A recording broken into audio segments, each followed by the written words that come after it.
Indian naval Yes. Indian navies day Yes. మన admiral Harikumar గారు భారతదేశానికి నేవీ హెడ్ వైస్ అడ్మిరల్ గారు ఉన్న కలిశారు మొన్న నేను రీసెంట్గా.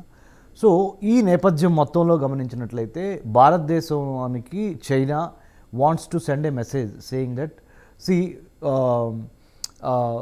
You know your proximity to the United States Yeah. you have to do your calculation at what cost and whose cost. Yes. Okay, this is one of the what you call వాళ్ళని ఉద్రేకపరిచే అంశాలు ఇది ఒక అంశం. The more we get closer to Indo Pacific వాటర్స్లో Yes.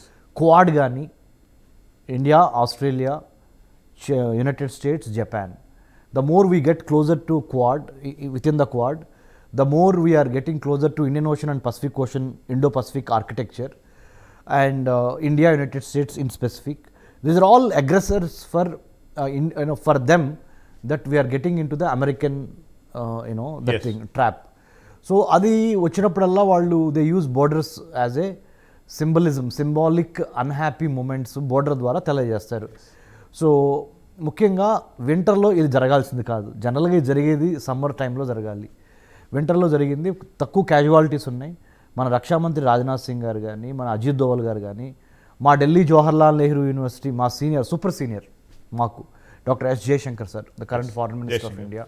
So ఈ trio they are doing their extremely good job to make sure that Chinese enlargement, entrapment, encirclement is not completed, is not going to effect India. దానికి సంబంధించి even Chinese string of పోల్స్ని కానీ ఇవన్నీ భారతదేశం చుట్టుపక్కల ఉన్న geo political, geo strategic అంశాలండి.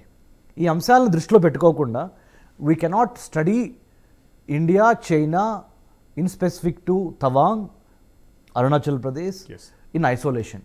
That's what my humble submission. అంటే రమేష్ బాబు గారు, అంటే మ్యాక్మహన్ లైన్ అనేటటువంటిది మనకు 1950 బిఫోర్ అనేటటువంటి దానికి ఒక క్లారిటీ ఉండేది. 1950 తర్వాత ఆ లైన్ కాస్త ఎల్ఏసి, ఎల్ఓసిగా మారింది. అయితే టిబెట్ అగ్రిగేషన్ అనేటటువంటిది మనకు చైనా బార్డర్ ఎంతవరకు అయితే ఎస్టాబ్లిష్ అయిందో, 1950 తర్వాత టిబెట్ని ఎప్పుడైతే చైనా తన పొజిషన్లకు తీసుకుందో చైనా బార్డర్ మనకు పెరిగిపోయింది. అంటే లేదంటే మనకు ఆ ఎడ్జ్ అరుణాచల్ ప్రదేశ్ దాటినాక ఎడ్జ్లో మాత్రమే ఒక దగ్గర చైనా బార్డర్ కలిసేది. అంటే ఇప్పుడు 1950 బిఫోర్ పరిస్థితులు, 1950 ఆఫ్టర్ పరిస్థితులు భారత్ చైనా మధ్య ఎలాంటి రిలేషన్స్ ఎస్టాబ్లిష్ చేస్తారు? మనందరికీ తెలిసిందంటే పంచశీల, నెహ్రూ గారు, చౌవన్ లై గారు, హిందీ, చీనీ, బాయ్ బాయ్, ఇవన్నీ హనీమూన్ పీరియడ్ బాగా జరిగిందండి మనకు. బిగినింగ్ 1947లో భారతదేశానికి స్వతంత్రం వచ్చిన దగ్గర నుంచి 1960 వరకు ఒక హనీమూన్ పీరియడ్లో ఉన్నాం మనం.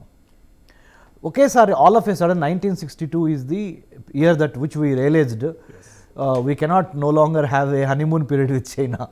So what I mean to say is ఈ టిబెట్ అంశము, దలైలామా అంశము, తర్వాత Chinese aggression in South China Sea, Chinese aggression vis-a-vis Taiwan, earlier it's called Formosa, ఆ తైవాన్ ఇది కానీ, ఇవన్నీ మనం ఒక when we connect the dots, Srisailam garu, when we connect the dots we get that actionable intelligence అంటారు, రియలిస్టిక్. అది చూసినప్పుడు Chinese has this great grand vision of 100 years marathon. 1949లో Chinese Communist Party, ever since it took over the reins of the Chinese government, CPC ఎప్పుడైతే communist party of China అధికారంలోకి వచ్చిందో 1949 నుంచి it has a different ball game altogether. It has its own grand strategy vis-a-vis United States of America. See, we haven't really figured in the scheme of things of Chinese this thing, strategic calculus till 1962 తర్వాత మళ్ళీ 65 తర్వాత when we had our issues with East Pakistan, now that has become Bangladesh. The Pakistanis are not really happy. So all these things actually contributed to the kind of pent up anger, if I may use it, pent up anger. అంటే ఆ brewing అవుతా ఉంది unrest. ఇంకోటి ఏంటంటే కాదు, that is the same wanted China. Uncertainty create చేయాలి అనేటటువంటి south Asian కంట్రీస్లలో uncertainty create చేయాలంటే చైనా ప్రయత్నం కూడా. అంటే నాకు క్లారిటీ ఎల్ఏసి ఎల్ఓసి ఎట్లా ఫామ్ అయినాయి, వాటి బార్డర్ లైన్స్ ఏంటి? అదేనండి, ఇప్పుడు మనకి line of actual control is the line that divides between India and China. Line of control is the line that divides between India and Pakistan, which is running in to 3,000+ kilometers. India-Pakistan border, India-China border 3,488 kilometers. Yes. India-Bangladesh shares the largest boundary line. Yes. 4,000 kilometers పైచిలకు the longest border India has with, not with China, with Bangladesh. Yeah. So, LOC, LAC both have become bone of contention when it comes to the India and its India's relationship with China, LAC, and LOC with Pakistan. So ముఖ్యంగా మన bordering states ఏంటంటే భారతదేశంలో చూసుకున్నప్పుడు Jammu Kashmir union territories దగ్గర నుంచి ఇంకా కిందకు వచ్చిన మన హిమాచల్ ప్రదేశ్ దగ్గర నుంచి ఇంకొద్ది కిందకు వచ్చి ఇటు ఉత్తరాంచల్ దగ్గర నుంచి ఇంకొద్ది దగ్గరకు వచ్చి మనం ఈ అరుణాచల్ ప్రదేశ్ వరకు ఇది ఏదైతే ఉందో ఇది కర్వ్ ప్లస్ చికెన్స్ నెక్ ఈ సిలిగురి ఈ నార్త్ ఈస్టర్న్ స్టేట్స్ ఒక 7 to 8 north eastern states, Sikkim, Manipur, Meghalaya, Tripura, Mizoram, Assam, Arunachal Pradesh, వీటన్నిటికీ చైనా మనకి దగ్గరగా ఆ బోర్డర్కి అవతల వైపు ఉంటాం. ఓ పక్కన నేపాల్, ఇవన్నీ ఓ పక్కన Bhutan. I'm talking about the territorial geo political things. ఎందుకంటే ఇవి తెలియకుండా మనం ఇండియా చైనా రిలేషన్షిప్ని కానీ ఇండియా పాకిస్తాన్ రిలేషన్షిప్ని కానీ వీ కెనాట్ అప్రిషియేట్. అంటే రమేష్ బాబు గారు, అంటే నేను ఎల్ఏసి మొత్తం ఆల్మోస్ట్ ఆల్ కొన్ని పిన్ పాయింట్స్ అన్ని తిరిగా నేను పర్సన్గా. I had a very bad experience at Netula Pass. Okay, Netula Pass అంటే ఇండియా బార్డర్కు చైనా బార్డర్కు 56 kilometers ముందు చైనీస్ చెక్ పోస్ట్ పెట్టారు. ఫస్ట్ ఇండియా నుండి మనం భూటాన్లకు ఎంటర్ అవుతాం, భూటాన్ నుండి మళ్ళీ క్రాస్ తీసుకుంటే చైనాలకు ఎంటర్ అవుతాం. కానీ how it is possible? Indian army ఏం చేస్తుంది, ఇండియన్ గవర్నమెంట్ ఏం చేస్తుంది? ఇటువంటి నెగ్లిజెన్స్లు ఆ 56 kilometers రేపు 600 kilometers అవుతుంది. How it can be? అంటే ఇక్కడ శ్రీశైలం గారు ఒకటి నా హంబుల్ రిక్వెస్ట్ ఏంటంటే there is so much of unmanned land, surveyable land అని చెప్పొచ్చు. అంటే అన్క్లెయిమ్డ్ అనొచ్చు, లేకపోతే నో మ్యాన్స్ ల్యాండ్ అనొచ్చు. There are so many idiomatic phrases you can use. Yeah, they stopped my entry. So obviously they stopped my entry. So I just mentioned కదా sir, 3,488 kilometers బోర్డర్ని maintain చేయటం అంటే day in and day out between India and China, it's an herculean task అండి. So there are so many areas where nature also plays an important role. ఎముకలు కొరికే చలి, -12, -15, I faced all that, you must have gone, I think very few journalists who could visit. I think I traveled on two-wheeler from Leh Ladakh to Shimla and this Tawang to Netula.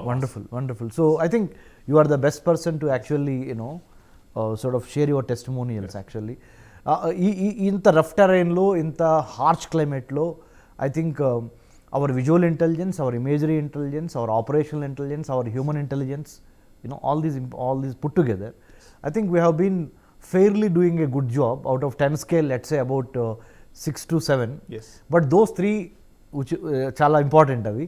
So ఆ స్టేజ్కి వెళతానికే ఇప్పుడు మనము proactive foreign policy, proactive defence policy నుంచి Srisailam sir we are getting in to predatory, PREDATORY, predatory foreign policy. అంటే అర్థం ఏంటంటే ఎక్కడైతే శత్రువు ఉన్నాడో శత్రువుని వెతికి వేటాడి ప్రియంప్టివ్ స్ట్రైక్ తీసుకొని, which we have recently seen from India Pakistan మధ్య జరిగిన వాటిల్లో. సో అలాంటిది చైనాతో కూడా చేసేయగలిగిన కెపాసిటీని మనము now we are yielding. There is so much power to yield now because of our tech prowess. But the only difficulty, Srisailam sir, because I'm an academic. Yes, please. I'm sure you also have a double PG. Yes. Also studied from the United States. I'm sure you must appreciate what I'm going to say. Given India's 15,000 kilometers plus 7,516 kilometers, total 22,000 kilometers, 28 big states, and 4 plus union territories, how many think tanks are there to study China in India? It's a questionable. It's actually grossly neglected area, Andy. There are more than 300 universities in India, Srisailam garu, 300 plus universities in India. How many Chinese defense studies, Chinese strategic studies centers are there? అంటే కదంటే negligible. What I'm trying to say sir, ఒక్క point Srisailam sir, నన్ను క్షమించండి. China గురించి మనము study చేయటం చాలా తక్కువ చేస్తున్నాం సార్. అంటే స్కోప్ లేదు కదా. గూగుల్ వాడరు అక్కడ. మనం ఏదైతే మనం ఫేస్బుక్ వాడతామో ఫేస్బుక్ వాడరు, మనం వాట్సాప్ వాడతారు, వాళ్ళు వీచాట్ వాడతారు. అంటే టోటలీ అంటే ఆ డొమిసిల్ వరకు ఒక గ్యాజెట్ టెక్నాలజీని పూర్తిగా బంధించారు. అంటే ఇప్పుడు నార్త్ కొరియా లాగానే చైనా కూడా వాళ్ళ ఇన్ఫర్మేషన్ బయటికి అక్యురేట్గా రావడానికి చాలా సిద్ధంగా. నాకు సంబంధించినటువంటి ఫ్రెండ్స్ 2-3 జర్నలిస్టులు ఉన్నారు. ఈ డిబేట్కి వచ్చే ముందు నేను వాళ్ళతో మాట్లాడాను మార్నింగ్. అంటే నాకు వాట్సాప్ మెసేజ్ చేసినాడు. అంటే యూఎస్లో ఉంటాడు. I'm Chinese but I don't want war. అంటే పబ్లిక్ ఎవరు కోలుకోవడం లేదు. పాలసీ మేకింగ్ పరంగా ఎందుకు ఈ అగ్రిగేషన్ యాటిట్యూడ్ చైనాలో వచ్చింది? ఎప్పుడు స్టార్ట్ అయింది అగ్రిగేషన్? అదేనండి, ద ఆప్టిక్స్, పబ్లిక్ ఆప్టిక్స్ ఏదైతే ఉన్నాయో, China wanted to send certain signals to India అండి. వాటిలో ఇంపార్టెంట్ సిగ్నల్ ఏంటంటే, you see the moment you are getting closer to United States of America, we have our issues, that is number one. Number two, Belt and Road Initiative ki India is strongly opposing Belt and Road Initiative. Yes. So Belt and Road Initiative ద్వారా ancient silk route ని మళ్ళీ revive చేయాలనుకుంటుంది China. And also the third point is debt trap diplomacy. Debt trap డిప్లొమసీలో భాగంగా China is annexing many places within the immediate neighborhood of India and also extended neighborhood. So itannitlo India is not at all party to what China has been doing. So that is this is one of the important reasons why Chinese are